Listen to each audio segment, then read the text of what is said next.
and the chief listening officer for Listen First Project, one of the co-creators and co-sponsors of the event tonight, which is called Everybody Loves Lincoln. And so with no further ado, I'm going to turn it over to Jackie, who is the founder of that organization, and I'm going to let her run the show this evening. Hi, it's a pleasure to be here. For those, if you have, this host has spotlighted the video for everyone, so thank you so much for doing that. That took care of exactly what I was going to say. We are 2 weeks before the elections, and you all decided to join tonight and solve systemic racism and community and police relationships. Time is short, but I believe we can do it. So while that is a great goal, it is unrealistic for a night, but I do believe hard conversations are the first step to even what seem like insurmountable problems. For example, my boyfriend seemed very slow to ask me to marry him, so I had the conversation. Problem solved. I now don't have a boyfriend. As introduced, I'm Jackie Koppell. I'm the host for this evening. I am very excited for our panel tonight. We have young community activists, a police chief, and a data scientist, obviously representing the most sexy job there is. We have a hilarious comedian, Tehran Von Ghasri, coming up shortly, but before we dive into all of that, I think we all need to take a moment to breathe and say, WTF is going on right now? The news, I'm sure, has all of our heads spinning, and COVID has made me terrified to cough in public. Not that it matters, because I can't remember the last time I had reason to put on pants. You guys know what I mean. You all know that hoodie look you're wearing in your Zoom class does not involve anything beyond underwear. So if you're wearing pants right now, you are better than the rest of us. Congratulations. Where many people did wear pants and mask up was for the Black Lives Matter marches across the country, with many cries to defund the police.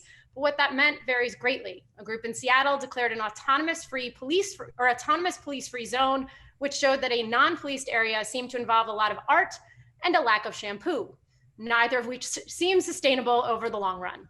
On the other end of any discussion of cuts to police funding seemed to lead to self-described militias patrolling while armed to keep their neighborhoods safe. Based off of that footage, they need guns because those boys look like they have had a lot of snacks at their meetings. I've got to think there's some middle ground here, right? Speaking of middle ground, I created the organization Everybody Loves Lincoln because he's just about the only thing that Republicans and Democrats can agree on. However, rumor has it that he might have been an Ole Miss fan, so I'm pretty sure that makes an enemy of at least a third of you. Please, I submit my apologies. Tonight, the goal is to be respectful and have a respectful dialogue. Don't worry, we are not going to ask you to sing Kumbaya. It's okay to agree to disagree. In this great country of ours, there's room for everyone's opinion. We just want to authentically and openly listen to one another and show that you can have difficult conversations without it devolving into an episode of The Real Housewives or your Facebook feed, one or the other. Humor has a unique way of connecting us, hence my attempts so far this evening. As for how the rest of the night will go, I'm going to bring on my friend and comedian, Tehran Von Ghasri. He'll help us laugh, and then we'll bring on the main event, our panelists, who I'm also so excited about. Now, please remember that everyone who is speaking is joining us voluntarily. They've been given the questions in advance because, again, this is a discussion and there's no sort of gotcha involved. Please also note that these are their words and opinions. They cannot represent entire movements. So please do keep that in mind. And please stick with us for the whole event. After the panel, we'll move into breakout rooms, and our hope is that the discussion helps lead you to see how you might have difficult conversations, how you might relate to others with whom you disagree. And if you hear something that opens up your mind or causes you to see the other side, as it were, in a better light, amazing, but there's no pressure. We just hope that this is valuable to you in some way. So without further ado, I would like to welcome Tehran Von Ghasri. Take it away, Tehran. I think you have to be unmuted.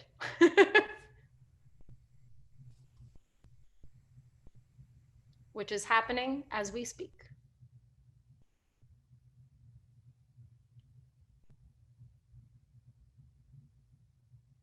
Hence the value of Zoom. I hope you're all very comfortable. We all know you're, as I said, readily watching in the underwear, so it's okay. Unlike, what is it, Jeffrey Toobin from CNN, who just did not do such a good job.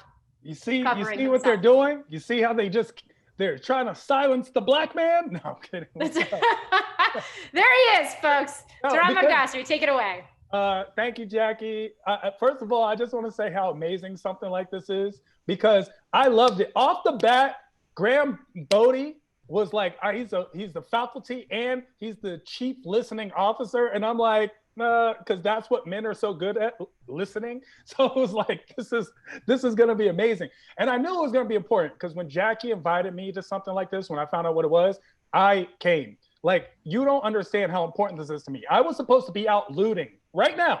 I was supposed to be looting, but no, I am here talking to all of you. You understand? Do you understand how important that is? I was supposed to be protesting at a Gucci store right now. So I'm going to be late. I'm going to be doing that later. Just let me know what size freedom you want. I got you. Because here's the thing.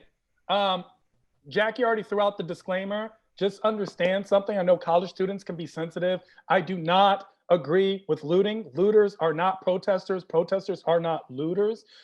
Just understand that. I need people to consciously be aware of that because it's important to know the difference. Because I'm fundamentally against looting. You understand? I'm against looting. But every time there's looting in a city, I definitely go on Craigslist right after because, look, looting is wrong, but good deals? Now that's an American quality. You understand? There's nothing more American than discounts. So you can't stop me. That's all I'm saying. And I appreciate everyone having this conversation because we're talking things like Black Lives Matter, very polarizing. All Lives Matter, very polarizing. And it's interesting because everyone that says all lives matter, they're not racist. That's how bad America has become, where if I see someone with an American flag, now I have to wonder first if they're racist and not just, hey, they're a patriot. That's horrible. That's not what America's all about. Everybody that says all lives matter is not racist. Get that out of your head. However, they are misinformed. Maybe they don't understand what people mean when they say things like Black Lives Matter. It doesn't mean Black Lives Matter only. It doesn't mean Black Lives Matter more. It simply is a reminder that Black Lives Matter also. But racists have taken it over because they're not really creative. So they just said they heard Black Lives Matter and they shot back all lives matter. And that's what the confusion is, because anyone who says it, it sounds racist. And because racists aren't creative, they love just taking what you say and flipping it on you. Go back to your country. That's what they do. It's like all Black Lives Matter, all lives matter. And I wish we had started saying Black lives suck just so to hear them go, all lives suck. Like that would have been great. You know what I'm saying? Just to flip it on them. Just to flip it on them. Because we see a lot of people are in things together on all sides. Like I see in the Black Lives Matter stuff, there are a lot of white allies, and it's great seeing people come together, right? It's great to see people come together for a common cause, but sometimes it's a little too much. Because like when the white allies start taking over and they start organizing the protests, things get out of hand. Last Sunday, I actually missed the protest and I tried to go to some. I missed the protest because it was organized by a white ally and it started at 8 a.m. Like, do you understand Black Lives Matter? Our lives don't matter until noon. Like, I'm not trying to get up at 8 a.m. to go protest. It's a Sunday. You understand? Like, I need to see these NFL game bubbles. Can we protest on a Monday? No one watched the NBA anyway. Can we do stuff? Like, think about who this is really for. Even All Lives Matter didn't start till 10. You understand? Like, no one's getting up at 8 a.m. Be aware of these things and be aware of stereotypes. Stereotypes are not fair and they're not fun. Just look at Mississippi, right? Mississippi as a state has a bad rep. It's stereotype. Mississippi's probably amazing. It's probably this wonderful place with waterfalls and candy canes, but I wouldn't know because I would never go. Even when Jackie told me this, the only reason I agreed is because it's on Zoom. Like, I'm not showing up to Mississippi in person. You understand? And it's not Mississippi's fault. It's Mississippi Burning's fault. Like, that movie by itself is like the most racist movie. Like, for what? And I'm sure even the schools, you know, State and Ole Miss are like the Bloods and Crips of the South. You know what I'm saying? Like, I'm sure they're amazing places. And I see Auburn wasn't invited because they're like the mafia, so they don't get to be part of that gang war. We got to get rid of stereotypes. In my head, when Jackie told me it's in Mississippi, I already had a plan. Like, if I had to go there, I was like, okay, if I'm driving, this is what I'm going to do. And a cop pulls me over, whoop, whoop, whoop. This would be me in the car. Whoop, whoop. Don't shoot, I'm already dead. because that's the kind of stuff we have in our heads. We have all this crazy stuff in our heads, and it's not always like that. That's why it's so good to be able to talk to both sides and realize that, you know what, left wing, right wing, it's the same bird. We're on the same ship. So if one side sinks, we both sink. We have to see it that way. We have to see it that way because we live in these interesting times. This 2020 Corona, it's interesting. Murder hornets, like as if the world wasn't bad enough. Now there are these hornets who already have felonies. Yo, this is too much. This is too much. You know what I'm saying? Oh, we have to wear a mask. Like, just wear the mask. Just wear the stupid mask. Wear the mask. I don't know. I love the mask. The mask works for me because I'm not good looking like y'all are. Like, I'm like the mask. That's who hates the mask. Good looking people. When you wear the mask like me, I live in LA. In LA, I'm like a 6 on a good day. But when you put on the mask, boom, I'm a 9. I'm a 9 with the mask. You don't know who I am. No mask? Ugh. Put a mask on, boom, I'm Idris Elba. You don't know. You don't know. Put a mask on. Add 6 feet social distance, boom, I'm Chris Hemsworth. I'm Brad Pitt in here. Like, I look amazing right now. I like the mask. You go to the bank. Before, as a person of color wearing a mask walking to a bank, I would be a supervillain. Do you understand? I would be shot by the security guard before I walked in the door. Now, when I wear a mask and go in the bank, I'm a superhero. They thank me for saving lives. They're, thank you, sir. Thank you for saving lives. And I'm like, yeah, but I'm here to rob you. It's amazing. Like, I love 2020 right now. I'm living it. I'm living this life. And honestly, the elections have taken over. Everybody cares about the elections. They're like talking elections. And once again, I'm bipartisan. I blame both parties. I don't just see one side, one fault, one flaw. I'm blaming everybody right now, right? And I'll tell you something about President Trump, because a lot of people, both sides, polarizing. President Trump, either they love him or they hate him. Me, I just think that President Trump doesn't get credit he deserves when he does things right. Nobody pays attention when he does things right. Can we agree as a crowd, only because of President Trump, do we as a country now know more about the government than we ever have in the history of the United States? We know more about the US government now than ever before. We know more now than my 12th grade government teacher. I tell you this. We know everything. We know names of people we should never know their names. We all know the name of the 14th Eastern Congressional District Representative of the state of New York, AOC. Why do we know her name? Who was the person before her? We don't know. Even Google doesn't know. I Googled it once and Google was like, we don't know. But now we know AOC, Ilhan Omar, Governor Newsom, all these names we shouldn't. Mitch McConnell. Why do I know the name Mitch McConnell? Like, the average person, should never know who Mitch McConnell is, ever. But now, because of Trump, we know everything. I didn't know anyone when Obama ran. I didn't know anyone. But now I watch every single presidential debate. I used to never watch a presidential debate. Before, I would get annoyed because it was interrupting my Law and Order SVU marathon. But now I plan. I get to it. Forget Mayweather fights. This is pay-per-view. President Trump, when he was running in 2016, that was the first presidential debate I ever watched. I remember President Trump was going up against a guy named Marco Rubio, a person whose name I should also never know. Marco Rubio and President Trump were in a debate and it got heated. And then Marco Rubio said something like, yeah, that's why your hands are small. And then Trump turned around and was like, yeah, but my penis is big. Oh, on national television. He said that on national television. Like, oh, it was like better than a rap battle. It was amazing. I was like, what? I'm just sipping tea. I'm eating popcorn. And then the impossible happened. Trump actually went all the way to the finals. He was like the Portland Trailblazers, right? It was amazing. He gets to the finals and it's between him and Hillary Clinton. Now, here's the thing. I know as a person of color, a minority, I was supposed to like Hillary Clinton. I never really liked Hillary Clinton. I tried to like her, but I just never liked her. I never liked her. She was like the girl that's always around and your boys are like, yo, you know, you could hit that, right? And you're like, yeah, but that's just not my type. Like, I understood I had access, but I just didn't want it. Right? You know who I liked in 2016? I'll be honest. Now, 2016, I liked, what's the homeboy's name? Bernie Sanders. Remember Bernie Sanders? Not 2020 Bernie Sanders, 2016 Bernie Sanders, he had energy. 2020 Bernie Sanders, no. 2016 Bernie Sanders, like, blah, blah, blah, blah, blah, blah, blah, blah, blah. And we'd be like, yay! But 2020 Bernie Sanders looked like he about to have an aneurysm. It's like, yo, what's wrong, Bernie? What's wrong? So I like 2016 Bernie, right? But it came down to Hillary, and I knew Hillary, she had hot sauce in her purse. She had the political resume. She had worked in the White House. She had been there when the president hooked up with Monica. Like, she's been through it. She was a senator. She's had a history. And I understood that. She killed Epstein. Like, she's done a lot of things. I felt like I get it, right? And she had the resume. But Trump was what?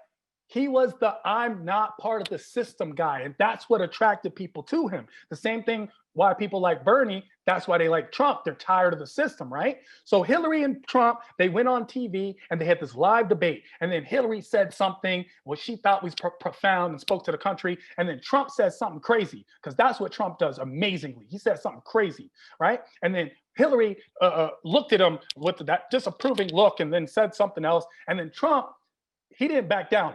Trump plays politics like blackjack. He doubled down. Said something even crazier. And then Hillary corrected the name of the country he mispronounced and spoke to the American people. And then Trump turned around and said, yeah, but what about those emails? And everybody was like, yeah, Hillary, what about those emails? Where are those emails? And we didn't even understand what emails they were talking about. We don't know what they're talking about. We just pretended, like, show me those emails. It was like if Hillary was my ex-girlfriend and I needed her to show me the text. Like, yo, why do we care about emails? But we cared. We cared about emails, but we don't really care about stuff. That's why I like the new generation cares. We don't care. As long as gas stays around $3, we're good. Be honest, to be very honest, if gas goes under $1, bring back slavery. Like, all I'm saying is, we don't care as much as we think we do. We don't know as much. All of a sudden now, everybody's a political expert. That's how we are. Just like when Corona hit, everybody was an epidemiologist. Everybody knew everything. When Kobe died, God rest his soul, everybody was a helicopter pilot expert. We all have the same Google. You know that, right? Your Google is not better than my Google. That's all I'm saying. Even think about like this. You know how I choose my financial future? You know how my criteria for choosing the bank that I put all my money in, do you know what my only criteria is? If your bank doesn't have lollipops, I don't like your bank. That's my only criteria. Your bank having lollipops is they're talking to me about these Bank of America interest loans. And I'm like, yeah. But where are the lollipops at? Like, that's all I actually care about, is if your bank has lollipops. That's where we really are as an American country. That's why. And I'll tell you what it is. The media lies to all of us. No matter what you watch. CNN, MSNBC, all of you watch Fox News, I know. It doesn't matter. The media lies to us all the time. Can we agree as a crowd that only because of the news which is supposed to tell the truth, because of the news, that none of us would never, ever fly to Malaysia ever?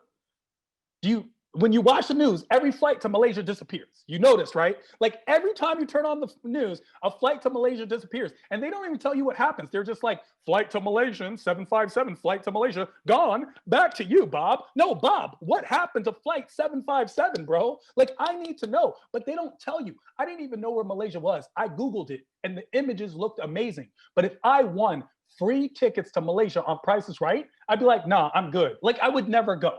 Every flight disappears. Now, I don't want to make a joke, because last year, 7 flights disappeared. This year, 3 flights disappeared. 1 flight disappeared less than a month ago. I don't want to make a joke out of something so serious. The people on the flight are gone. My heart goes out to the people at home who don't know where their loved ones are. They don't know where their loved ones are. And the news, which is supposed to tell the truth, isn't telling them the truth. And we, as society, we're not even looking for any updates, because we've learned just not to care about things. My heart goes out to people at home who don't know where their loved ones are. But do you know who my heart goes out to more than all of them? There's this guy who was cheating on his girlfriend with his side chick, and he went to Vegas with his side chick. Do you understand? And he told her he was going to Malaysia for the weekend for business.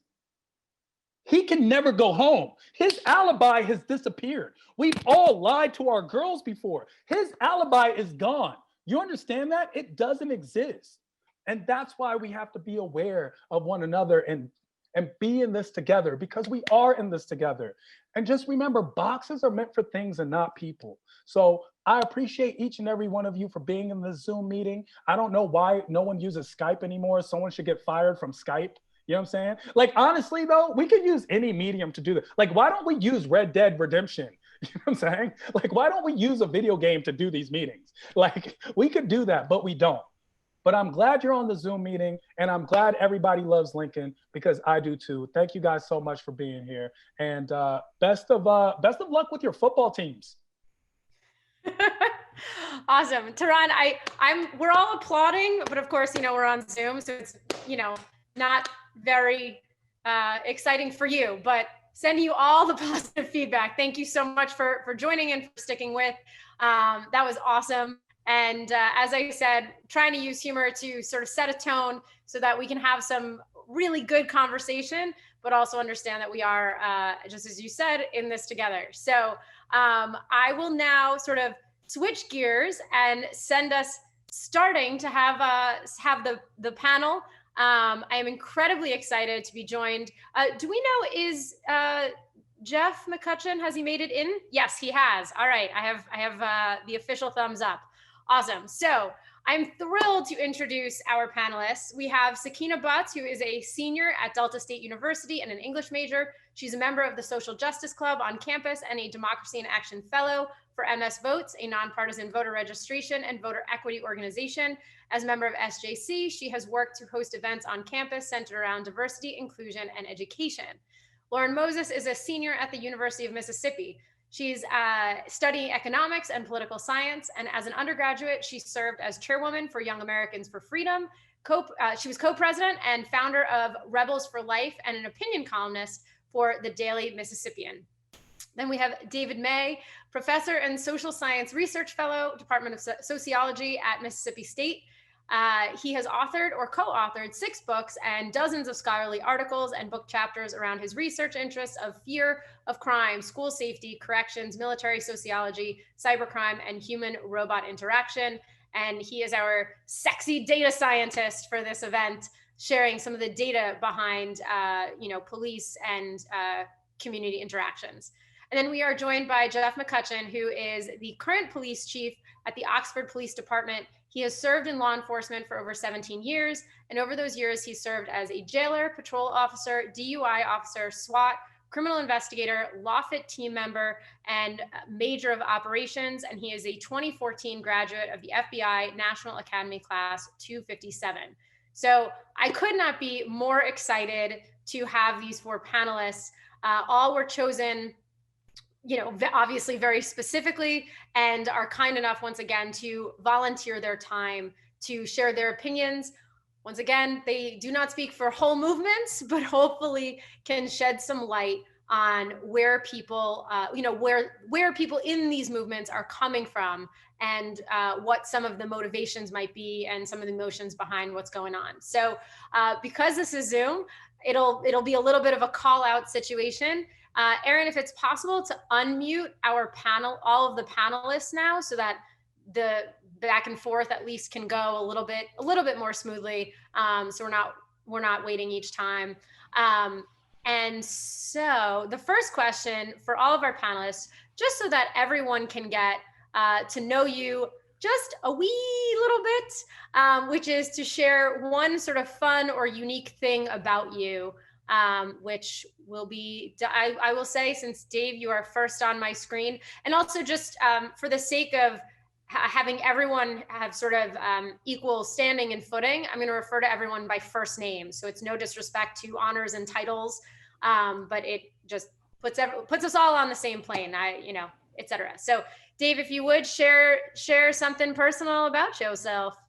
I may be the only person that you ever meet that has a motorcycle with training wheels. It literally looks like a motorcycle with training wheels. I bought a bike. It's a Kawasaki 900 Vulcan, and the owner before me had his leg amputated. And so he put training wheels on a Vulcan, and I ride around with a motorcycle with training wheels. It is very noticeable. That's awesome. Sakina? I left DNA in the South Asian country of Bangladesh. I got a haircut there. What? Very nice. Are we still rocking the same haircut? No, they actually cut it off my sides. It was very, I don't know, I was bald on the side for weeks. Well, I'm glad it's growing back. Glad it's growing back. Lauren? I am an avid skier. Skied many places across the country. So any winter sports and activities, I'm your gal. Where's the best ski place in the country? Park City, Utah, by far. They've got the best powder and it stays cold over spring break. So don't mess with Colorado. Just go straight up a little bit farther to Utah. There you go. We won't tell any Coloradans. And Jeff? So during spring break, I was actually in Barcelona, Spain with my family doing the little soccer thing, and we almost got trapped in country. We did not realize that the country had put a lockdown on Friday right before spring break. We were sitting in the hotel at 8 o'clock, and we had to sprint to the airport to get out of country. And I'm pretty sure the taxi driver was doing 150 kilometers. Whatever that is in miles per hour, we were rolling, but we made it out. It was like the running of the bulls, but it was instead the running of coronavirus. Absolutely. Perfect. Well, thank you all for being here. To start us off in terms of the questions, I'm going to have Dave answer some questions. One of the reasons we wanted to have a data scientist on was to really talk about the numbers, right? Because this issue of defund the police or back the blue, it's obviously emotional and highly charged, but it often overlooked are some of the just sort of brass tacks of it all. So Dave, can you review the data that you've pulled together just to give us a brief synopsis of, people who have been killed by the police or people who are arrested or, engage with the police in some way? Can you share some of that information? Sure, I'll be happy to. The first thing I would tell you about this debate is that as far as police shootings of civilians, we don't have very good numbers. Until the Washington Post and the Guardian, which is a British paper, got involved, we didn't really collect very good data on that. But what we do know, at least for the last 4 or 5 years, is that about 1,000 people every year, somewhere in that ballpark, are killed by the police.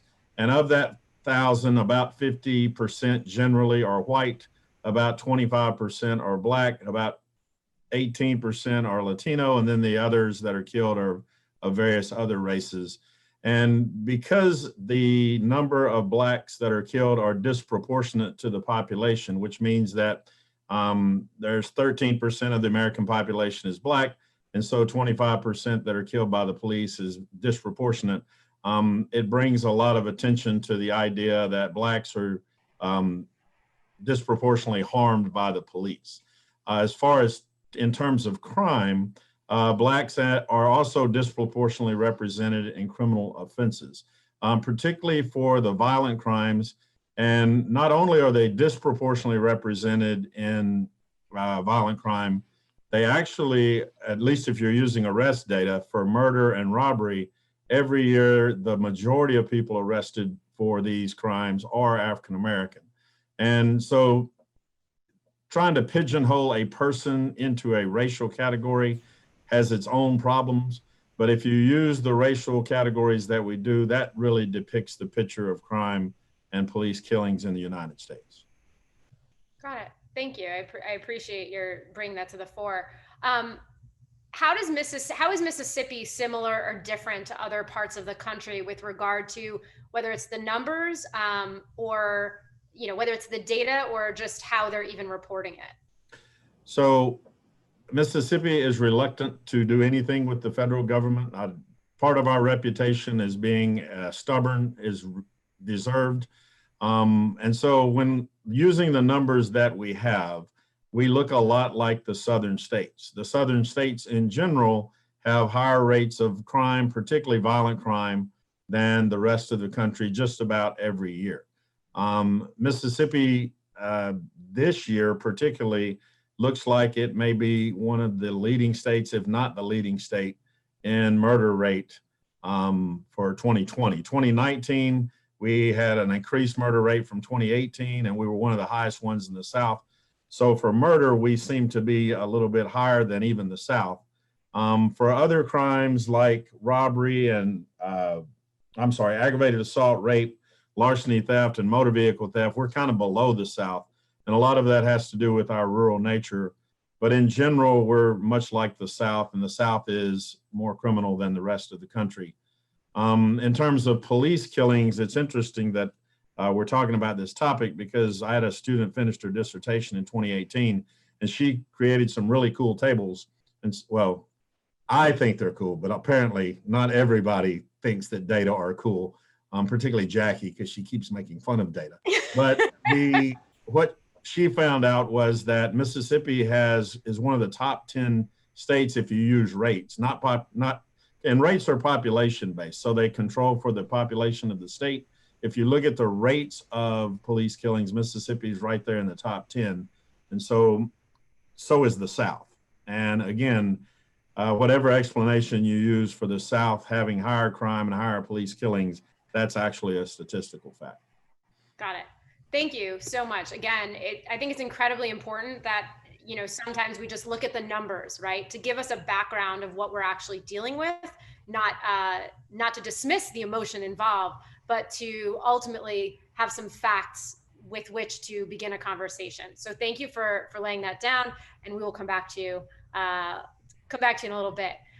So I wanted to, having that information presented, and that was also presented to the panelists beforehand. So they, everyone had all the information. Nothing is a surprise, so that everyone feels really comfortable and respected. I now want to turn a little bit to Lauren. When to have a conversation or share, when you say back the blue, what does it mean for you? And is that what you're saying? Is that what most people in sort of the movement believe? And why such a sort of, for many people, polarizing term for this position? It's 3 questions in one, and I'll be asking Sakina the same one. But can you shed some light on what it means when people say back the blue? Right. I think it's a pretty simple and self-explanatory statement in that we support law enforcement officers. We support them being in communities that are high crime, to help protect and bring a little bit of sanity and safety back to those areas. Backing the blue, yeah, it just really means that we think that what they're doing is the best that they can be doing. Of course, there will be some changes that might need to be made with law enforcement, but generally we think that they're doing a good job at their job, and that we should support those people who put their lives on the line for us every day in our communities who are closest to us, protecting law-abiding citizens. I think also, we acknowledge the tragedy of innocent life that's taken. Some of the innocent lives that's been taken in the past few years that have come to the forefront of the news, and how the police then would need some reform in some way. But generally, we agree that there should be support for our law enforcement officers, support for the fact that they come into neighborhoods, they help stop crime, and they help prevent communities from harming one another, and then protecting those law-abiding citizens. Got it. Thank you. And then Sakina would ask the same questions, just obviously with the different names. So what do you mean when you say defund the police? Is this sort of a general understanding of what most people are saying when they use the term defund the police? And then similarly, why such seemingly to some polarizing term for this definition? In the context of Mississippi, I think defund the police is going to be very different, even on a local level. But defund the police to me is just like, if you have an impoverished community and your first thing to make that community better with higher crime rates is to invest in that police system, then I need to look at your officials. If your community is lacking the resources that it needs for children, and they don't have recreational activities, and the people there are barely making a living and they're working 2 jobs, and you have a high robbery rate, and your immediate reaction is to get more police officers or get them better military equipment, then I don't think the money should go towards that. I think your money should go towards social reform rather than police reform. I'm not talking about cutting anybody's budgets, but let's say if your county gets police cars every year or something like that, why not make that every 2 or 3 years, or get some used cars and get them the same equipment that they need to police, but take some of that money, or at least a fraction of the money within your county budget, city budget, however that works, and put it towards some recreational things, put it towards infrastructure, put it towards bringing in companies like Dollar General or getting people off the streets, put it towards helping people that have like backgrounds and criminal records get back into educational programs, GED programs, like bring resources to that community that it needs. And I don't think that's a general definition for everybody that says defund the police. Like there are bigger cities like Minneapolis where you have generations and generations of looting from the government that have just taken the jobs out of these places, taking funding out of these places. And so defund the police for them would be very drastically different from defund the police in an area that has like, we have good police relations between the community, but at the same time, they still have this disconnect between resources and have this disconnect between people that are over police in that area. So I think the definition of defund the police is going to be very different depending on what area in the US you're in and based on the history of the community that it's in. So just one of the things that has come up is why the term defund the police. If for so many of these places, just as you're saying in Mississippi, for you and your experience, it's not about necessarily defunding, it's about moving some of the resources from the police to social services, to mental health, to education, et cetera. So why the term defund the police that for many is so incendiary and for others, I think confusing? Confusing, I would say this, that at this point for some communities, I don't defend anybody's action, but I never say how anybody should protest or anybody should message their rhetoric. I would say at this point, a lot of communities are fed up with how the government has handled their communities and handled funding instead of putting more education into to stop like a prison, the pipeline. They're starting to put education into building prisons. I know even Chance the Rapper came out against the Chicago city budget for wanting to build the new police training academy. Why not put that money towards the community? So with the messaging, I think it's saying that like we're coming to you, or have been coming to you for social funding, but you keep putting it towards the police state to like over police us, to better train us. So you see us obviously not as something to invest in. So why should we believe that? Why should we cater our rhetoric to make you more accepting of that? And this is just my definition of it. Everybody has, like I said, depends on the region, the city, and the place. Got it. Thank you. Jeff, so as a police officer, when you hear defund the police, what is your reaction to it? I think that Scott Keena gave it probably the best answer. And when we listen to what people are trying to say and explain it, that's the answer. And I understand it. It's frustrating from a police standpoint because I see what on a daily basis officers are doing and the things that they are investing back in our communities. When you're talking about those that have mental health concerns, those that are homeless, I see that on a daily basis. And so it is tough from a law enforcement standpoint to say that, hey, defund us.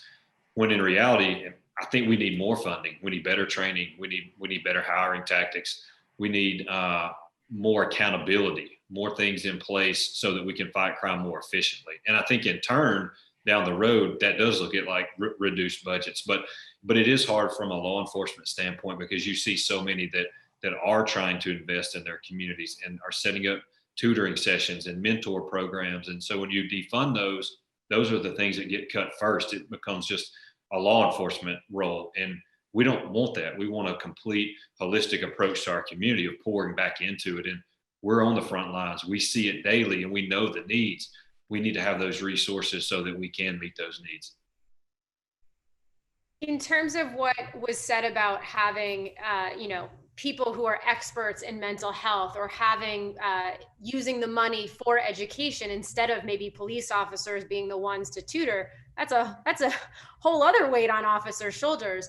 Would it benefit the officers if that pressure was actually removed and put toward professionals who focus on things like that? I think it's a joint effort because you don't want to lose law enforcement's role of being committed to their community. Our best officers are those that are investing back in their community. It means something to them. They know the people. So when there's a relationship there, we're absolutely going to interact differently when we know each other and we know how each other are going to react. So I think when you take all of that personality and community engagement away from officers, it's going to be more adversarial. It's going to be more dangerous. We need to do that jointly. I don't disagree that we shouldn't partner, but if you take it away, you're going to lose that personality with the community. Gotcha.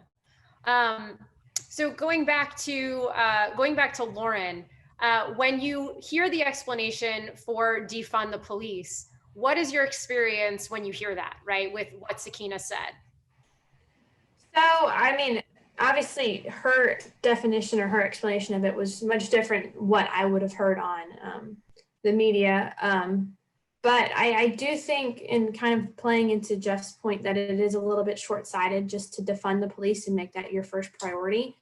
I think on top of those extra programs that they do to connect with the community and create relationships, so that way in certain circumstances they can de-escalate more quickly because they are familiar with the citizens that they're interacting with. Also, having police in communities makes communities safer, which will attract more families and more businesses to help uplift a community and help make it a better place. So yeah, I think it's a little bit short-sighted to defund the police. I understand where she's coming from and where that side is coming from, but I think there might be more to it, as Jeff was pointing out, where they need more funding to better reach the community and create relationships with one another. So that way the citizens can trust the police, and the police, will be better capable of doing their job. Got it. And then Sakina, again, same question, but just in reverse.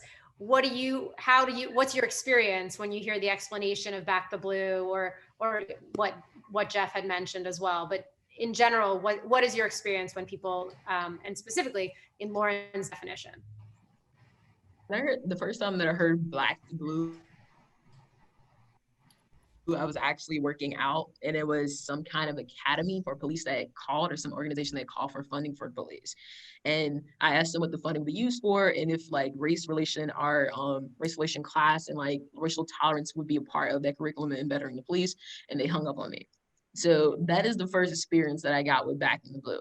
When I hear it, I think about better training, but when I also hear it, I think about that you're talking about militarizing the police more. And I'm thinking about a character going around in Fortnite with military guns and just being completely in domestic land, looking like you're a part of a Marine arc, this building out of a video game or something. So when I hear Back the Police, to me, it means militarization in a sense, in my mind. And it means better training, but it's not better training of their physical person, of their mind, and how they handle things, nor addressing their implicit bias, but how can we better equip them, better arm them to fight the citizens of the US? That's what I hear when I think of like Back the Police. Got it. Thank you. Dave, just to bring in a little bit of data for something that Sakina just mentioned, regarding retraining, de-escalation, and racial sensitivity training, what does the data tell us? Because we're hearing a lot about more training, right, and better training. And what have we learned data-wise in terms of that? One of the problems with criminal justice in general, policing and corrections, whatever aspect you choose, is that we don't do a very good job of evaluating training in a scholarly manner. And so if you ask me any of those topics you just talked about, as far as whether they're effective or not, I would have to answer from a scholarly perspective, maybe. The most recent is meta-analysis done in the area of de-escalation came out in 2020, and basically they said, well, in layman's terms, it's probably not hurting, but we're not sure it's helping. And I think the same thing with racial sensitivity, no matter how you call it, implicit bias training. It seems to make, if you do a pre-test, post-test, it seems to make a difference in attitude, as far as the officers go, but it doesn't always translate to behavior. And we just don't know enough yet to say that any of these trainings are effective. I would say that we can say with confidence it's certainly not going to hurt. But in a training academy, in a training year, the funding, if you're going to add additional training, you're going to have to add additional time to the academy. You're going to have to add additional trainers. And so funding would be having to be increased, not decreased, if you're going to do that sort of thing. Sakina talked about the idea of militarization of the police, and there's a lot of criticism of the militarization of police. I think 80 to 85% of police departments in the United States have SWAT teams, no matter what size they are. And the original purpose of SWAT teams was to be largely for hostage negotiation.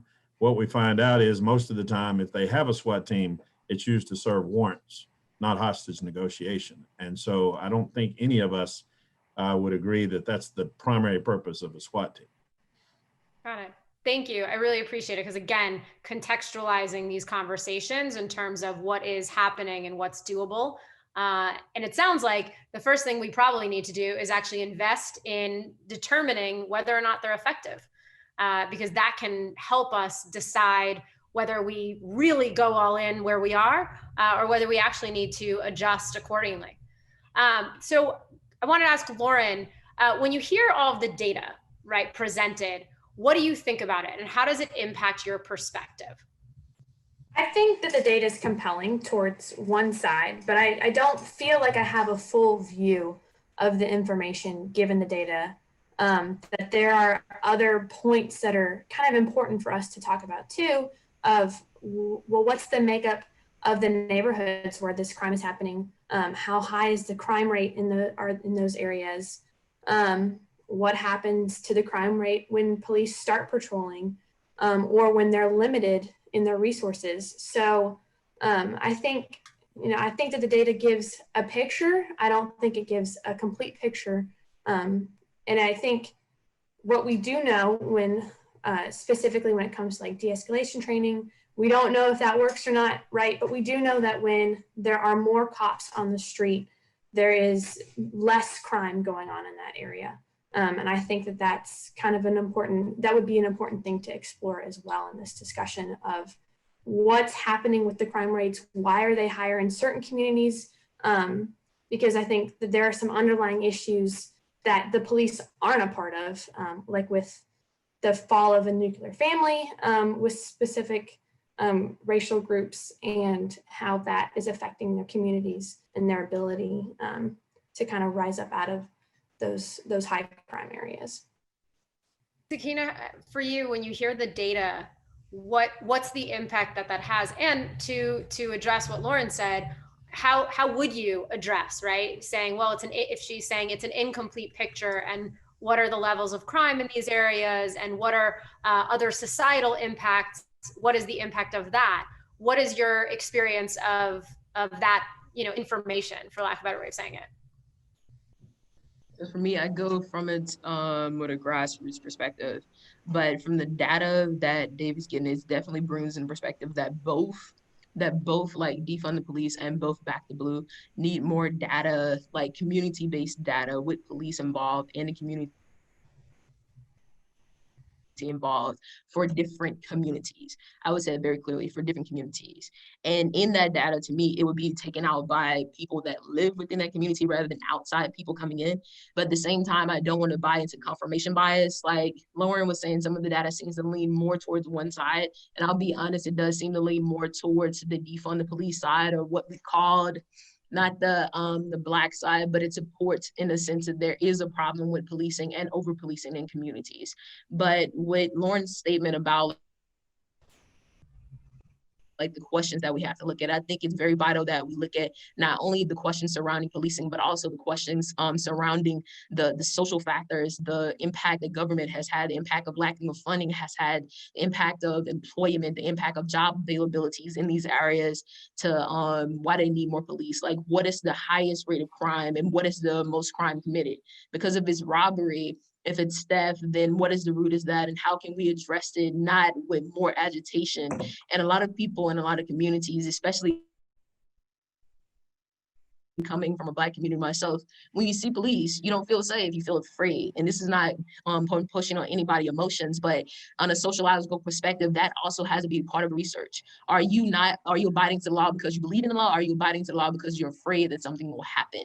And what factor does fear play, not only in the police that are the law enforcement going into these communities, that are serving these communities? Are they afraid of the citizens that are in these communities? And that goes back to Jeff's point that he made about keeping police actively and socially involved in tutoring programs and stuff. So I think there's a disconnect in some of the things that would come about with like just seeing the data, but I think it's a whole sociological perspective that has to include both questions on each side. Awesome. Well, it sounds like you both are actually saying that something we need is more granular data to actually share or tell us the full picture. And by the way, presenting this data is not meant to present one side. It was meant to do a brass tacks. These are the numbers on, these numbers, Blacks are being disproportionately killed as again, a foundation of a conversation, but not meant as a point of skewing any sort of conversation, but as a beginning. And it sounds like both of you are saying we need more data, because if and where there are problems, it sounds like they are actually rooted in social factors, is what you're both pointing to. Often, not always, but sometimes there are other social factors. And wouldn't it be helpful if we actually knew what those were and we could address those on top of whatever gaps may exist in policing? Is that fair to say for both of you? Completely, yes. Sakina?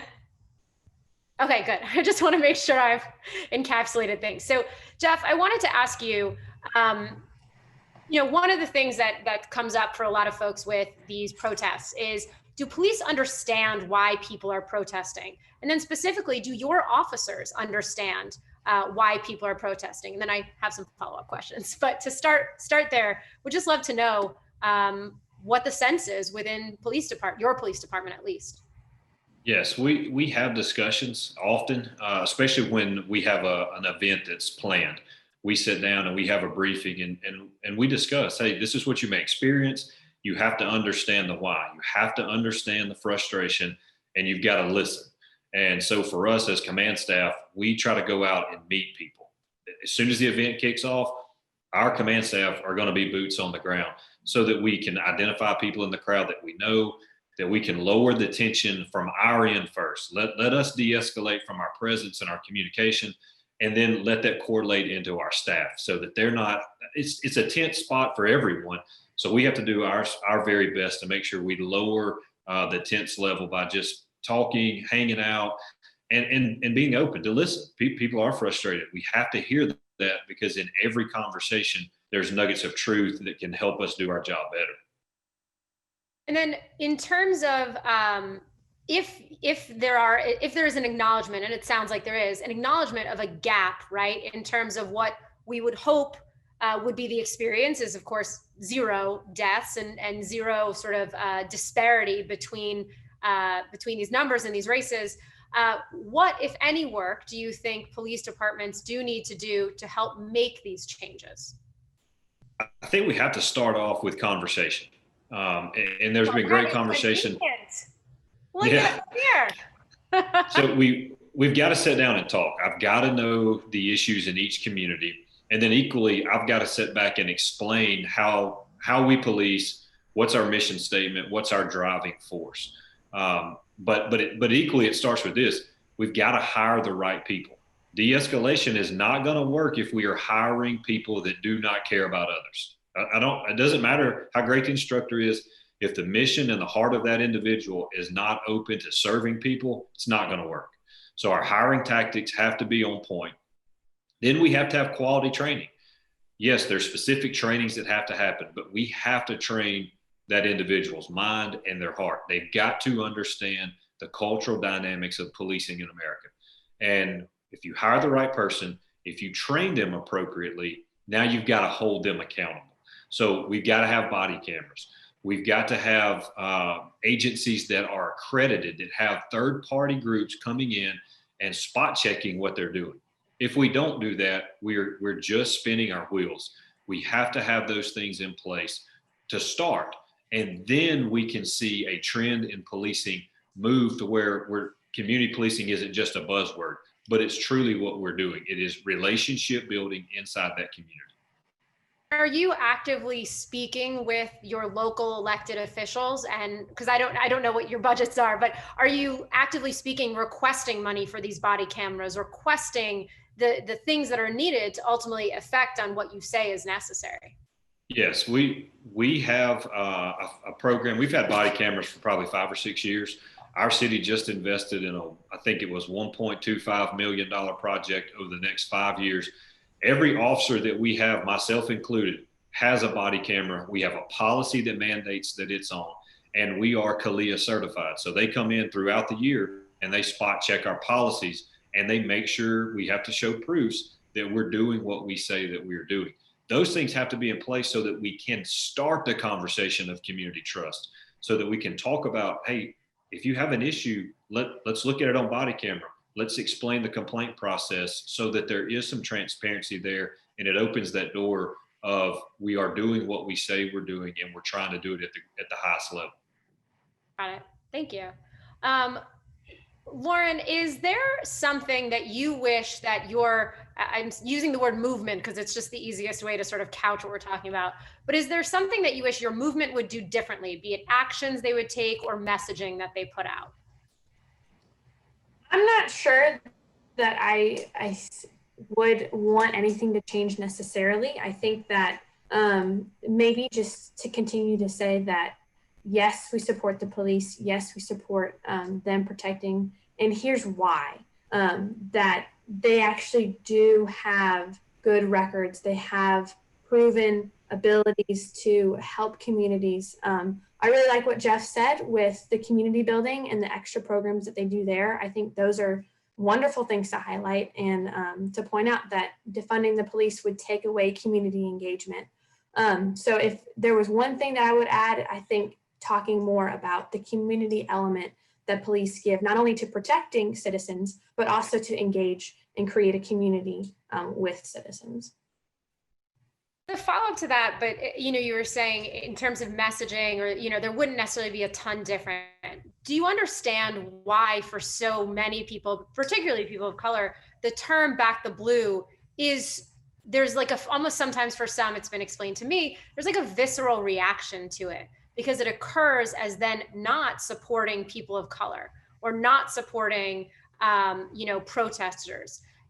Is there a recognition, or is that the goal, right? Is the goal to not show support for these people? And I'm asking, this is not meant to be a negative leading question. It's come up before and I've heard it. What is essentially what's the point if some people feel it's not an inclusive message? And I'm going to ask the same for Sakina. So just so you know. Right. I would say that my experience with the movement, the Defund the Police movement, has been, it seems like it's trying to take away something that I see as a common good that many others in the movement would see as a common good. I wouldn't say necessarily that there's nothing wrong.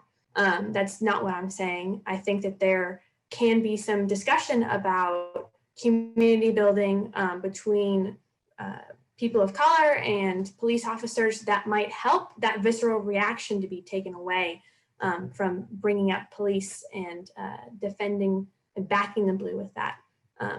But again, I do think that there's a lot of messaging that's going well, but can understand the reaction, and then the turn of that would be focus on the community element, focus on building relationships between citizens and the police, rather than kind of standing in your camp very sternly and saying, no, we should just completely back the blue no matter what, but talking to the other side as well and saying, we actually believe that community is built by police presence, but also by their engagement in the community.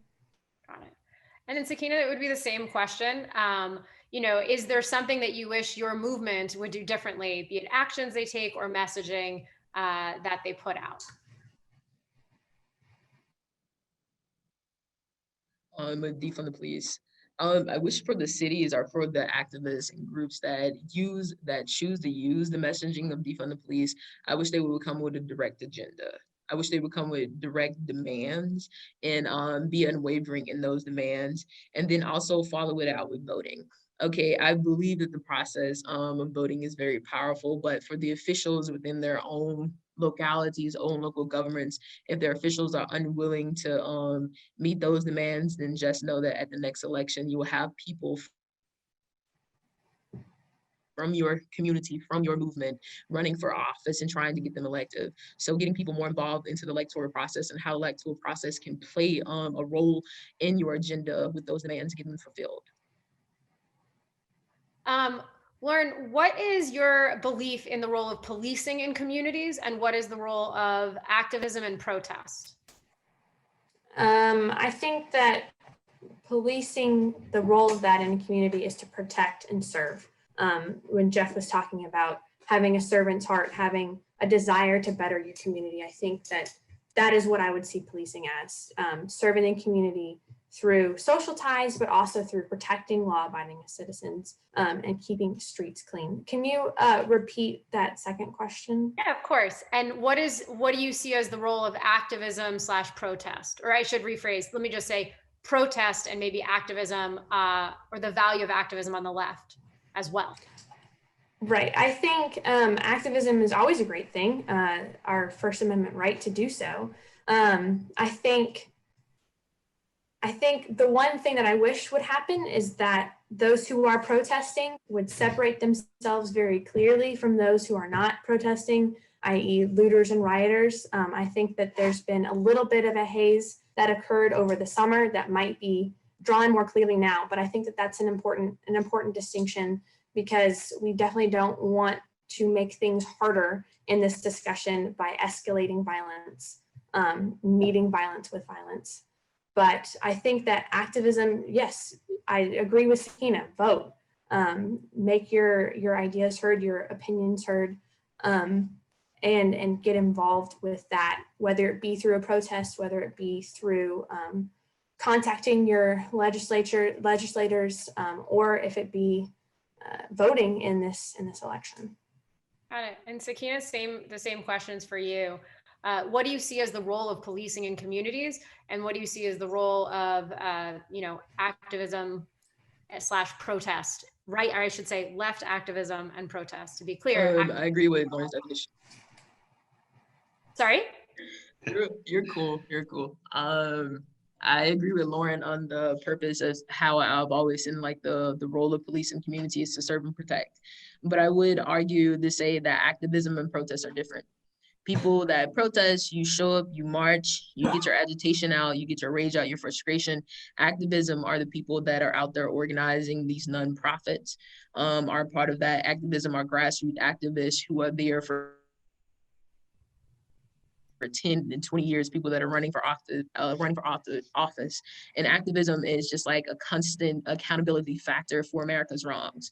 So like protest to me, you have to be making disturbance. You should not have asked permission for protesting. You do not have to ask permission from a government to protest that you are protesting against. It does not make sense in a literal sense, especially if that government has become tyrannical in a sense to you and then your people, and it's not for the people, and you feel that. But activism in the long run is about making sure that people know how to govern themselves, how to do direct policy, how to show up to their elected officials and representatives. Activism, in a sense, is teaching and educating people how to govern themselves, to me. Awesome, thank you. One question that came up, Lauren, you were just saying, you'd mentioned, and I just for clarification's sake, because I've also heard that a lot, which is, can people separate the looters from the protests? What advice would you give, right? Because the counter that I've heard is often, well, what do you want from us? We've separated, we've said we're different. How do you, what would have made a difference for you? Because I think a lot of people would be interested to know what that looks like. Right. I think for me, I was very frustrated with the mainstream media and their continuance in saying these are protests. And, you know, there's COVID implications with that as well. But in general, that these are protests, you know, what would you expect? That there would be rioting and looting from some of these, from what people have an expectation for, or what wrongs they feel have been committed to them. I think we kind of tread the line with what Sakina was saying in protesting is where you get out your rage and your anger. Yes, to an extent, but you would do that in a law-abiding way. I think that you can shout and march and do whatever, but also that you can be law-abiding, that you can be held to the same standards as a law-abiding citizen across the board. But I think the biggest frustration, at least that came from me, was the fact that we were being told as citizens who wanted to defend the police, back the blue, to use your language, that the protests and the riots were one and the same, when in actuality that one is productive, one is protected by the First Amendment, one should be celebrated as our country, and the other was destructive and unhelpful. So I guess that's where I'm coming from specifically. Jeff, do you think it's possible for people to support good and fair policing while still supporting the protesters who are out there being vocal, trying to draw attention to what they see as a very serious issue, and at least what some of the data seems to support? Yeah, I do, and I think that's what good communities should be doing. You should be supporting good police, and you should be honoring the right to protest.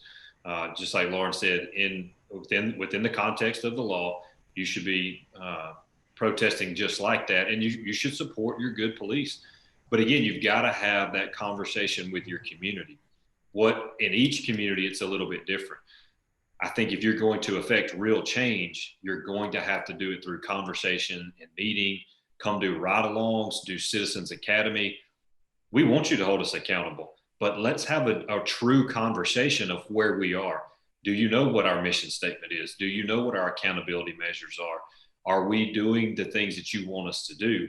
And you can't mark us with every agency. You can't put Minnesota on us. You can't do that, because every community is different and every agency is different. So before there's these dividing lines of saying I'm not with the police or I'm not with the protesters, let's sit down and look at what the issues are in that community and let's work through them. Okay.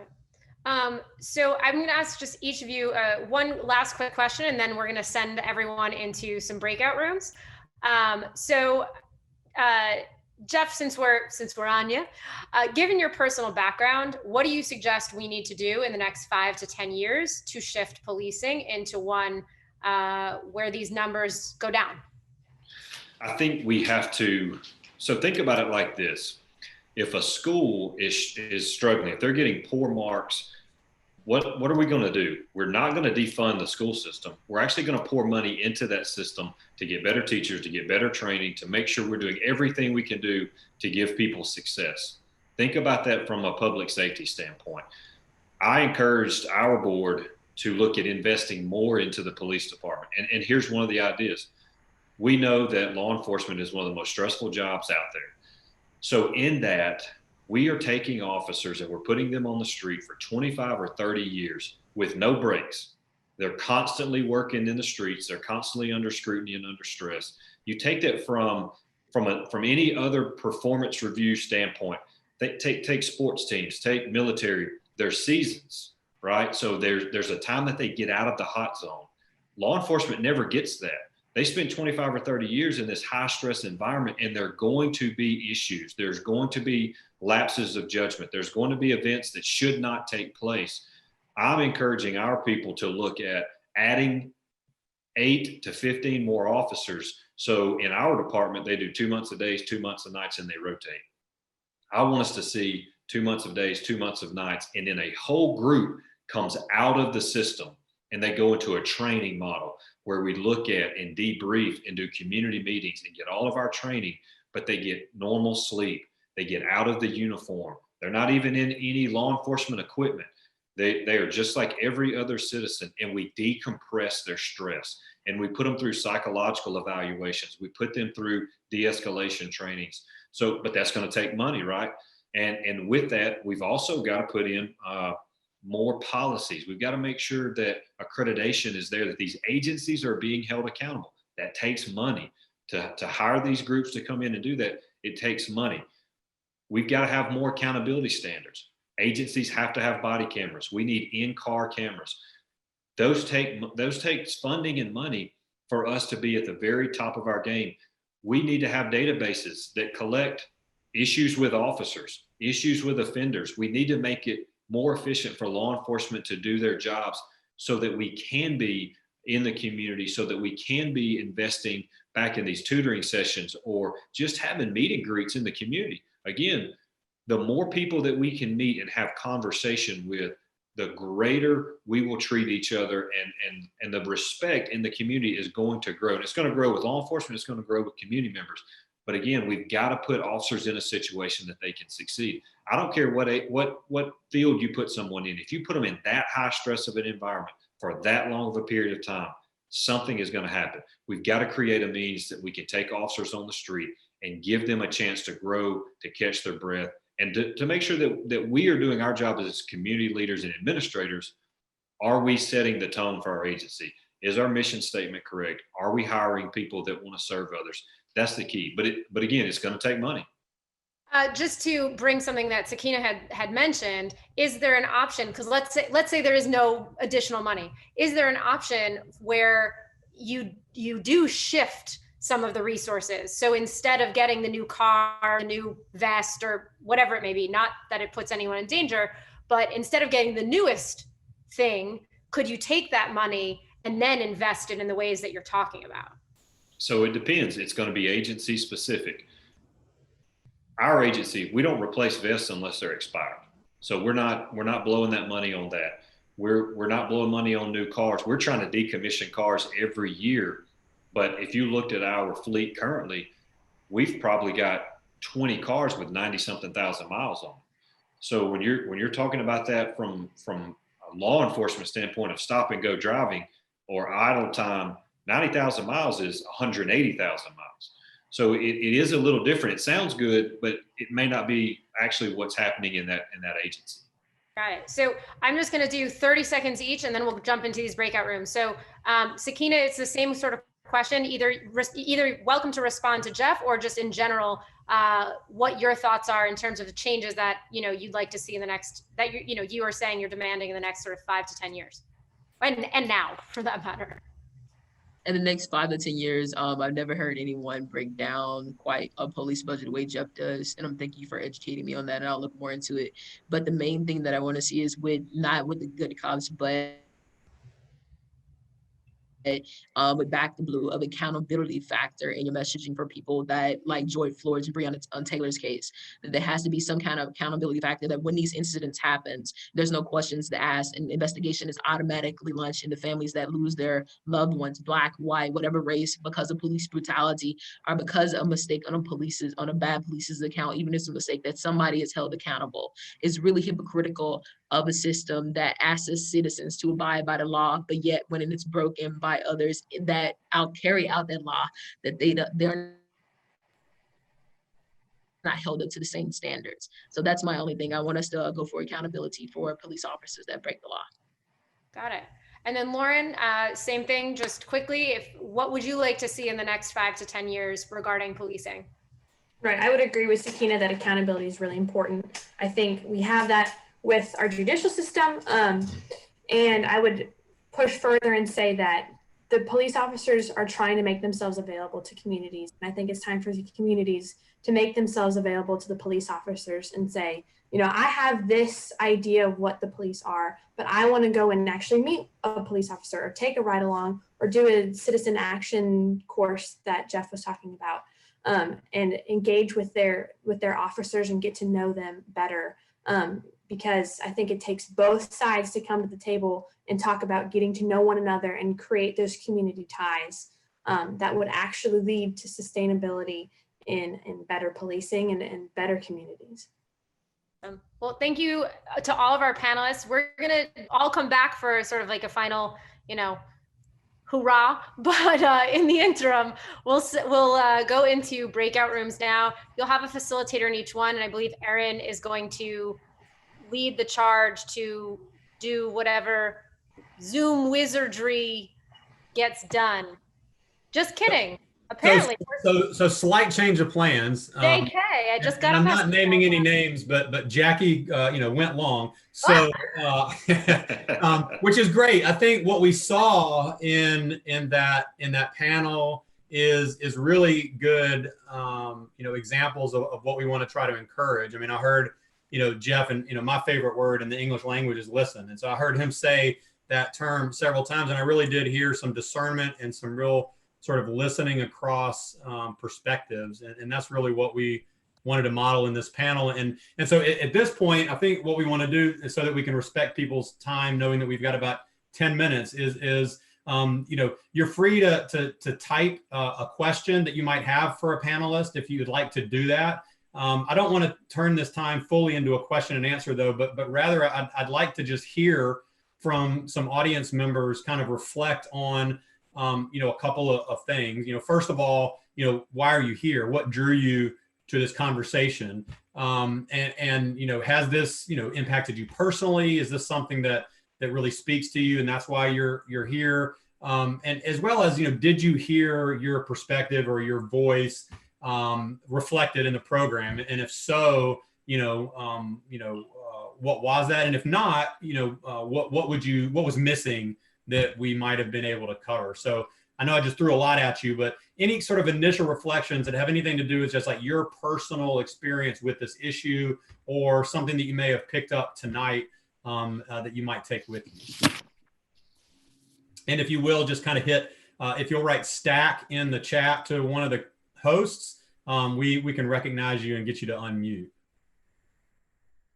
So while people are thinking about that, we've got one question, which is, do all the panelists agree that police have become too militarized? I certainly do. I do. Yes, I think that they've become too militarized. I think that you would see probably in the last 10 years, you've seen this big uptick of that. And I think it's got to have some scale down to it. But until you do a knock and talk and you have to enter a dangerous situation, you're going to appreciate some of the equipment that is there. Again, is all of that needed? Probably not. But when you have an officer down situation and someone has a vehicle apparatus that can drive in, that will deflect bullets, and you can rescue someone, whether that's an active shooter situation, we have to accept some. Again, I'm not saying everything, but we got to accept some of what we're seeing nationally, from active shooters to the violence that are on the streets and the type of weapons that are on there. Again, there needs to be accountability, but you've got to put officers with an advantage, or at least an even playing field of being able to rescue and help people. Again, accountability's got to be high, but we have to look at that as, let's don't wipe the slate clean. We've got to look at this apples to apples. On a side note, I think that also brings in the factor of gun violence, period, within the U.S.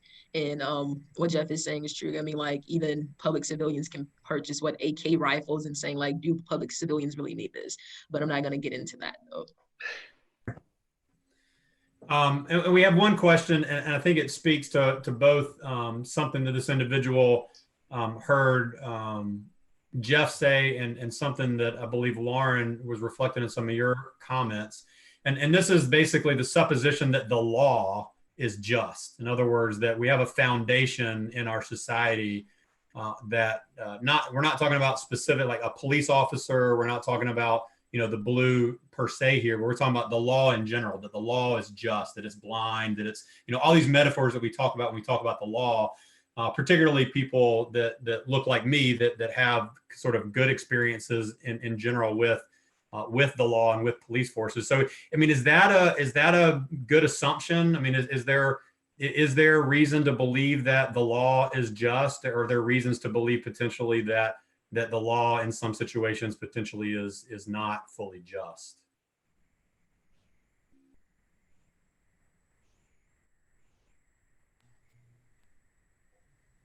I know All right, Lauren I'll spoke jump. of our, go ahead. No, go ahead. I was like, I know Lauren spoke of our judicial branch being very just. And one of the courses that I took was race, crime, and the law. And an incident that we have was of an American Samoan man accidentally murdering or shooting and killing an Australian white woman, I think. And her family got, if I'm not mistaken, at least over tens of millions of dollars for her case. And the Samoan man got prison time. And then looking back, that it was an accident on his part as an American Samoan officer, but he was also a Black officer. And then looking at the case of Breonna Taylor and how her family got $12 million, but yet the officer, it was also an accident. He did not get charged with her murder in a sense, while the Samoan man did. So, I mean, that's just one incident, but the problem is there's this thing called the Innocence Project as well, when people have been arrested, especially Black people, for crimes that they did not commit. And so I'm not saying necessarily that it is the system and the law itself that is unjust, but it's the people that is sitting at the top of those systems, prosecutors, judges, that are making decisions that are leaning more heavily towards incriminating people of color in darker communities. Thank you. Yeah, I agree with what Sakina is saying. The law is the law, but when the human factor is in there, there's where the flaws can take place. And again, it goes back to transparency. We've got to be able to look at this data. We've got to be able to look at these cases individually and to be honest and recognize the fact that it isn't always handled right. And when there's humans involved, it's not going to be perfect. Can I jump in since Jackie didn't give me the chance to say what I wanted to see changed in 5 to 10 years? I've been waiting for a chance. But I completely... It was the sexy data. I was just still... Yeah, whatever. I completely agree with Jeff that the accountability is important. And I wrote, because I thought I was going to get to answer this question. So I wrote my note and said... For what it's worth, you were supposed to, and that's on me. It was a time issue, so I apologize. What we need is a database of rogue officers. There's so many failures to communicate between agencies. And so if Dave May gets in trouble at one agency, the chief is typically going to say, you can either resign or we're going to fire you. I'm going to resign. And then I go and apply to another agency. And a lot of times they don't even know about my history with previous agencies. And so if we had a way to make officers more accountable for between agencies, I think that would be a great help, in addition to everything else everybody said. Yeah, so we have somebody that responded here that said, it says, I heard that saying defund the police was very negative and a horrible way to state this side. I was rebuked very quickly and had a very negative response for that side when I was curious myself. What is the best term for both sides? I think this gets to sort of an issue that we started with at the beginning, and I've seen some, some cartoons that explain the reason it says defund, because like what it really means, it can't fit on a sign. So he's like, we want to like, take the words at what it really means. And we want to soundbite, right, in the media. And so, but is there a way to maybe reflect what that side means without potentially, causing this negative, this kind of knee-jerk, visceral reaction? I would say to the person that approached them with that question, you should stop trying to dictate how someone uses rhetoric and what they choose as their messaging. But instead of getting something, but just because it's making you uncomfortable when you hear it, either on Back to Blue or Defund the Police, ask that person, can you please explain? Like, it goes back to this whole thing we've been talking about, conversation. Stop going to people with your ideas, your opinion, and go to them and ask in a learning perspective. In a sense, like I should go to police officers and ask them what they mean by Back to Blue or what they think about defund the police, and they should approach me in the same way. You're not my enemy. Let's have a conversation. So I think this question is probably easily answered, maybe quickly, by Dave, and then we're gonna, Cade wants to pipe in with a question. The question basically is, what's the data on body cameras? Is there any evidence that it changes police behavior? Like, are there good studies that suggest they're a positive development in police forces? Good studies, I would say no. Studies that indicate that they do reduce the violence First of all, policing is a violent job. So whenever people talk about violence in policing, I think what they generally mean is excessive force incidents. And because they have the body camera, some of the research does indicate that it does reduce the amount of excessive force incidents. And so I would say, yes, there is some data to support that. Thank you. Kay, do you want to unmute yourself?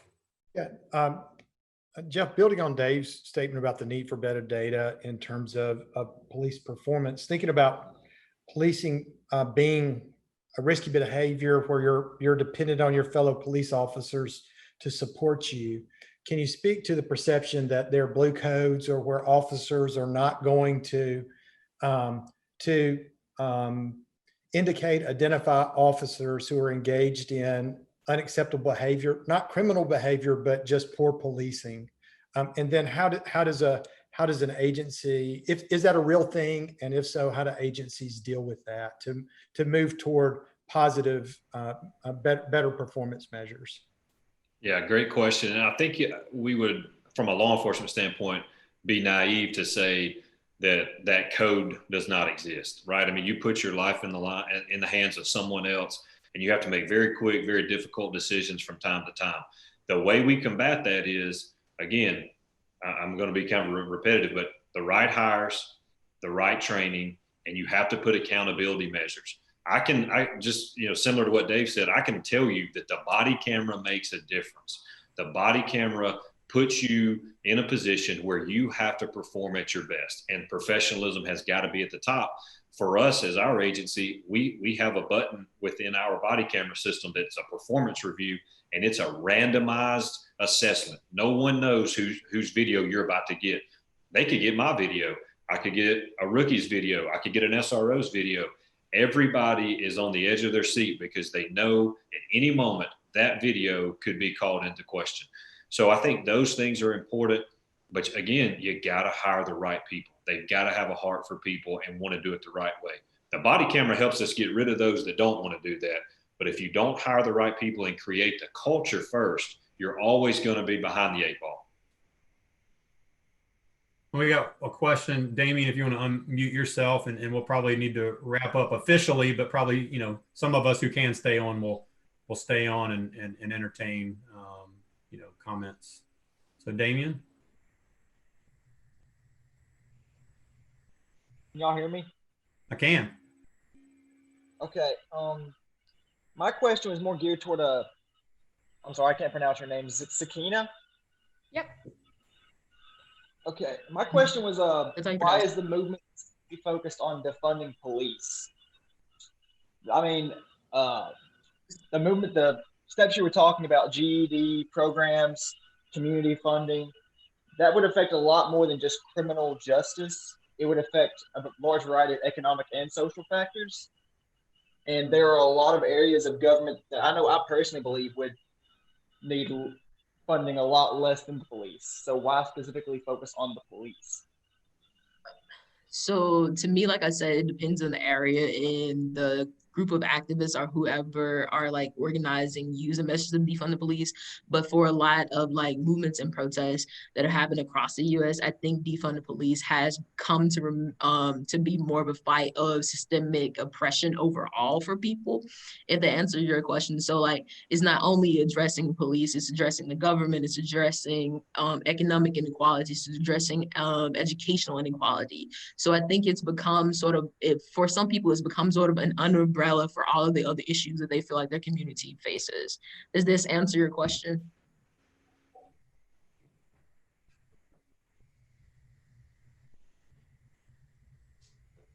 Does, but that also poses another question of why the movement started out as just being police when it was spread over multiple large cities starting out. Because we had never seen a Black man be violent and killed and yelled for his mother for nearly 8 minutes. And people got enraged and there was a fury. I think that's what sparked people gouge. People that have been like living in the system are people that believe that they're living in systemic racism, systemic suppression. It was an outrage to not only Black people, it was an outrage to all people. People around the world were protesting. And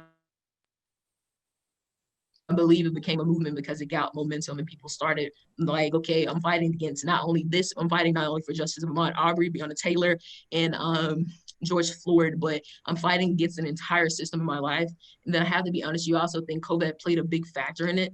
A lot of people had probably been in for in not like outing social gatherings, and so it was a reason to come out, and like also agitation and frustration that led to all of that. Now, does that explain what you were asking? It does. Thank you. So we're going to officially say that we're at our time.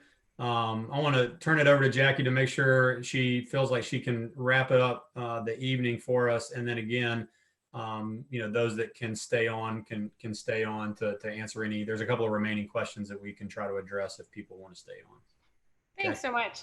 I hope that this evening proved informative and educational, but that there was also it was a little lighter and perhaps a little brighter with an infusion of humor and with an attempt to have us all just sort of relax. That's been my experience with these events before, which is it allows us all to start on the same plane. So would love, if there's a way to give feedback or comments, would love to know how this was for you. And if it was, if it did open your mind to some other perspective or where people are coming from.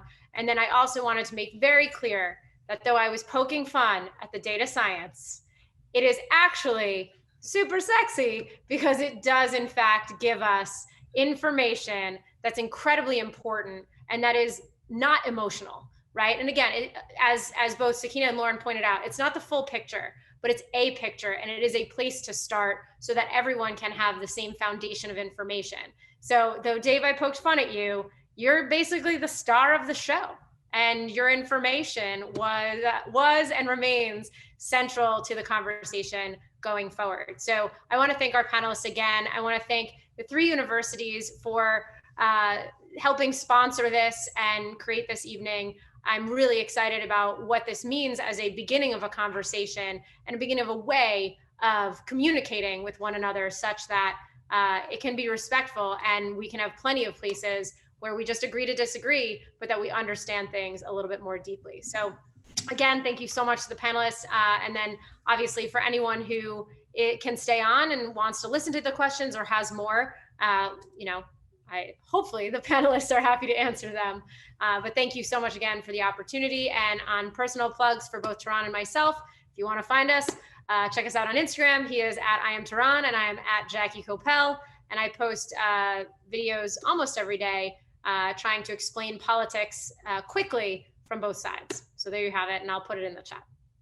Yes, Jackie's videos are awesome. She was the good news before good news was a thing. Just saying. I appreciate that. She did. She owned that before. Right. Before he came in with some good news and stole my good news. That's right. Yeah. So we apologize for not being able to break out. I do think that our panelists were sort of on a roll, and it was hard to break away from some of that really interest, those perspectives. I would sort of hope that those of you that are still on, if you would, in chat, sort of share some reflections, just some off the cuff, top of mind kind of stuff. What did you learn? And really more for you than for us is what are you going to do differently after this evening? Like, how are you going to hold yourself accountable to be a different kind of individual in the world, right? To be a different kind of Democrat, a different kind of Republican, a different kind of backer of the blue, or a defunder of the police, or whatever sort of box or category you want to put yourself in today, tomorrow, or the next day.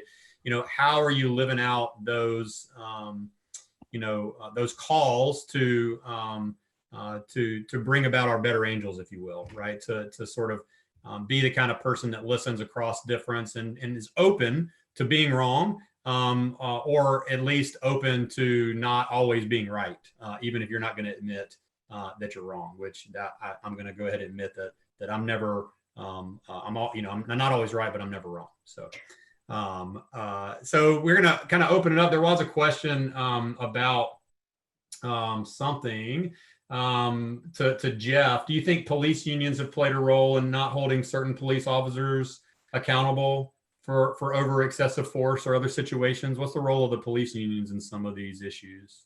Yeah, 100%. And one thing that I learned this summer, so unions are not something we have here in the South. And through some of the Zoom meetings that we've had with community leaders, that was a normal question that we received. So for us, we want to make sure that our community knows we don't have police unions. When we have discipline issues, we are able to bring that to our human resources director. We take it in front of the board of aldermen and the mayor, and we can move. So if there's an issue that happened, by the time that next board meeting is happened, we can remove that officer. It's quick, and there's not a lot of, well, there's a union rep and there's a hearing, and now they can bring them back. And I think we saw that in Minnesota, was that you had an officer with, I think the latest hour was 12 issues and was able to keep his job. That's just unacceptable. When those issues are seen by administrators or city leaders, you got to get rid of them. Thank you.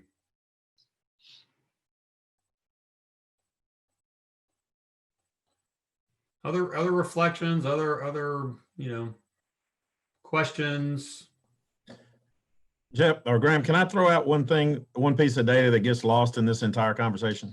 Yeah. And it hasn't come up tonight either, is that just like blacks are disproportionately arrested for crime, they are disproportionately victimized by crime. And whenever we talk about crime in the black community, so many times they talk about the offenders, but the victims in the African-American community and the Native American community are two groups that never even get talked about. And I think that that's something that a lot of people just don't realize, is that crime is intra-racial. And so if it's disproportionately black offenders, they're disproportionately black victims. And I think that's something that we just need to talk more about, and in my opinion. Yeah, I think it's equally important to note that the majority of communities are peaceful, just like the majority of protests are peaceful. And like Lauren was saying, there is a distinction between a peaceful protest and a riot and looting. And, several media we can point our fingers all day long. There's really good data from the Bridging Divides Initiative and some other entities that are out there that have been tracking these data since Black Lives Matter, since George Floyd, since May. And they've mapped all of the quote unquote violence that's occurred. And, you can go and you can see those data, you can download the data, and you can do your own analyses on the data if you want to.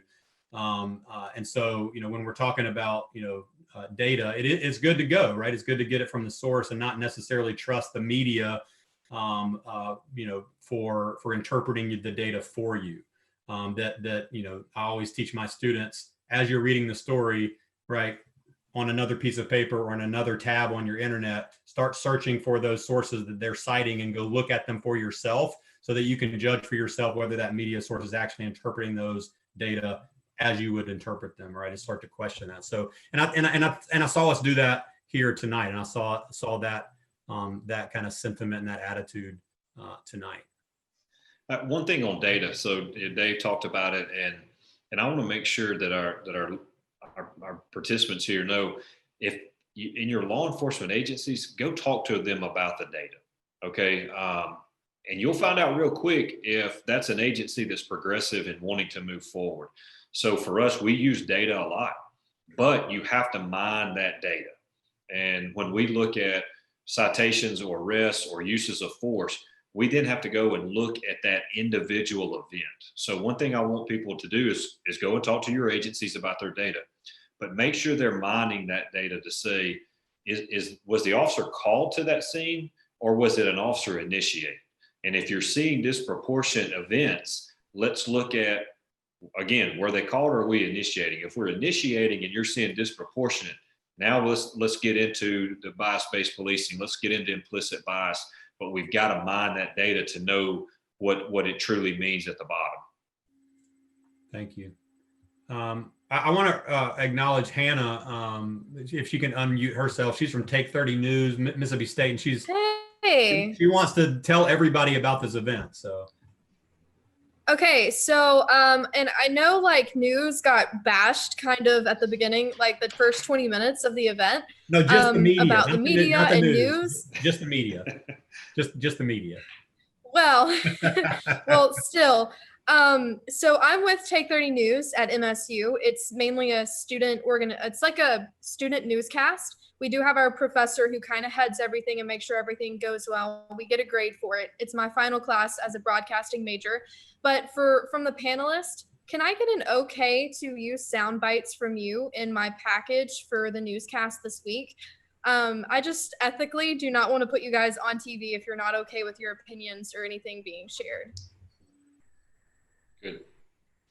Got a thumbs up from Jeff, a thumbs up from Sakia, a thumbs up from Lauren. Dave says yes. Thank you guys so much. You guys were very enlightening. Thanks, Hannah. Hannah, thank you for being the only MSU student here, because I invited my whole class and none of them showed up. You're welcome. I've really enjoyed the event. Great. By the way, if you need anything, I'll just say, like, if you need anything, if there's any other information that we or I or anyone can provide, feel free to say the word. Happy to do so.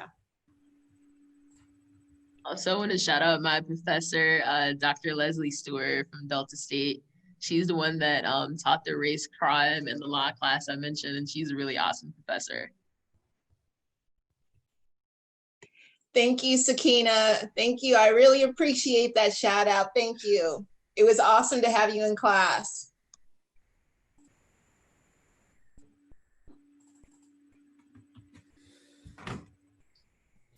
Can I ask Jeff a question? Yeah. Hey, Jeff, it sounds like you're, just based on my knowledge of a lot of police departments, Oxford's a pretty progressive police department in terms of a lot of things you talked about. Do y'all have an early warning system in place to kind of watch officers? It sounds like you do. And so could you talk about that? Yes, sir. We have a program called Guardian Tracking. And so it's an electronic device that we put in positive and negative events. So if there's a write-up, if there's a negative use of force, all that goes in, and that system will alert us when multiple events are happening. We'll get a red flag. Fortunately, we have 80 officers on staff, so we know each other pretty well.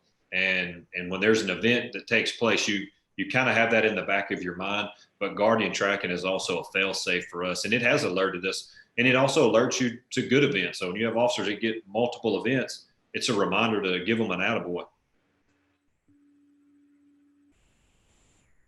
Thank you.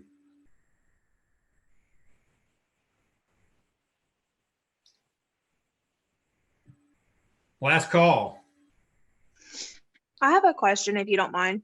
Absolutely, Laura. Y'all were talking about, and I may have missed it, but y'all were talking about how I think all of them, for the most part, agreed that, as far as panelist-wise, that there needs to be a system in place that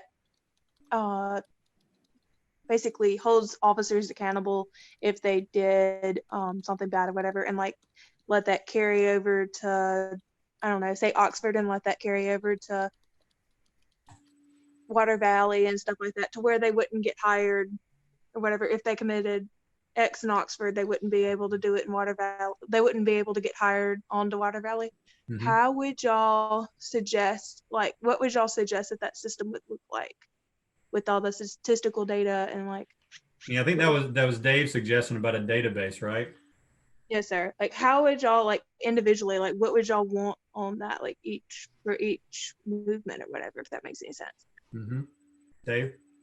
So what I would want is, let's say that Jeff has an officer that has resigned. And this would take a different mentality of some of the police administrators. I don't think Jeff would be one, but if an officer resigns under suspicious circumstances, the feds have all this money that they give to various things. One of the things that they could do is easily create a database where I would, as the police chief, be able to send that to a federal database that says, okay, now little Dave May his name is in the database. And so if Jeff sees this applicant come, and generally Water Valley and Oxford are not a problem because they know each other. They know the things that go on. But if he's coming from New Mexico or Arizona or North Dakota, I may not be able to check like I could. And I called the department, and some will say good things, some will say bad things, but that my name would be in that database. So Jeff could call that database or look up that database and find out about my name. And that would give, it still may not preclude him from hiring, but it will at least make him ask tougher questions to the candidates. That would be my solution.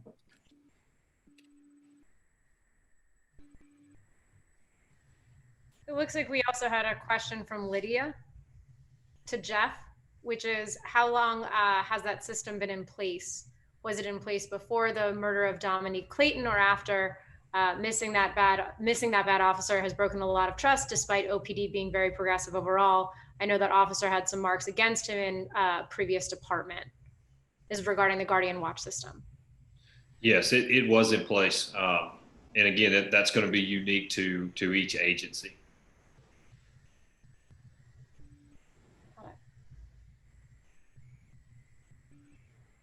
Thanks for that question.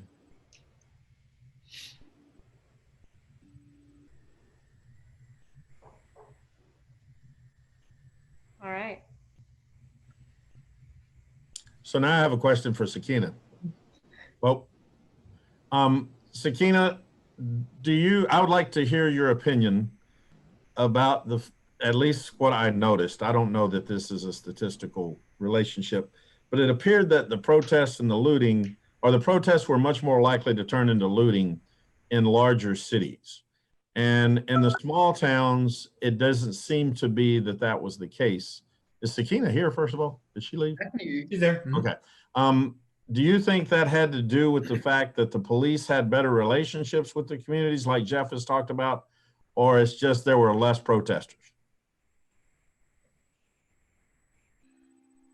I would say on the local level, there's probably better police community relationships, because I'll speak just for like Hines County. A lot of the people that are on the police force graduated from the same high schools, are like, they go to family barbecues. So it's easier for you to know the people, like this is a cousin of somebody. So I think people in smaller areas, they probably are more community based and the police come from their town.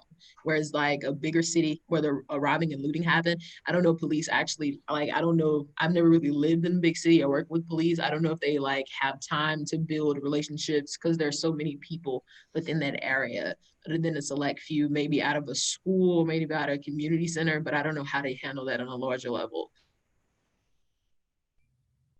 But on the local level, I know that most police they know the people within the town. I'm from New York originally, and I live in Los Angeles, so two of the very large cities.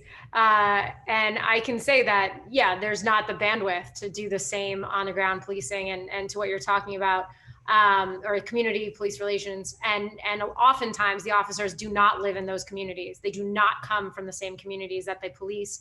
And that has been pointed out as a major problem and as an issue for the very things that you're referring to, which is that people don't know one another, and then they rely on their experiences or their implicit bias as opposed to having those relationships. Of course, most police officers or departments would say, yes, we're always actively trying to engage the community and we do X, Y, or Z events.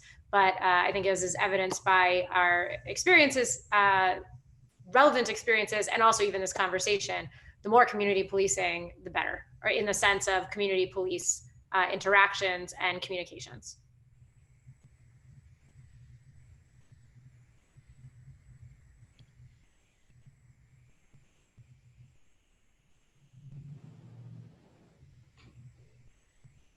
All right, I'm going to use that pause as my executive privilege to say thank you, and maybe call it an evening.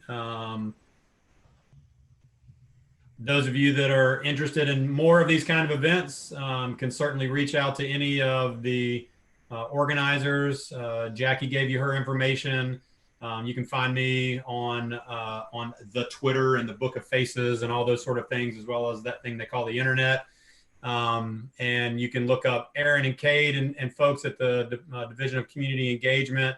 Steven's over there at the Department of Philosophy. Dave, MSU, you're over in sociology, is that right? And then Michelle's over at Delta State University. Kelly, Department of Communication over at MSU. So lots of entities to go to find one or more of us to reach out. We'd love to do more events like this and just kind of welcome you to think about how your communication with your family and just other people that you run into on a daily basis will change as a function of hopefully learning to listen better. So thank you all for this evening. Thank you as well. Have a great evening. And I've learned, though I'm from the coast, have a great evening, y'all.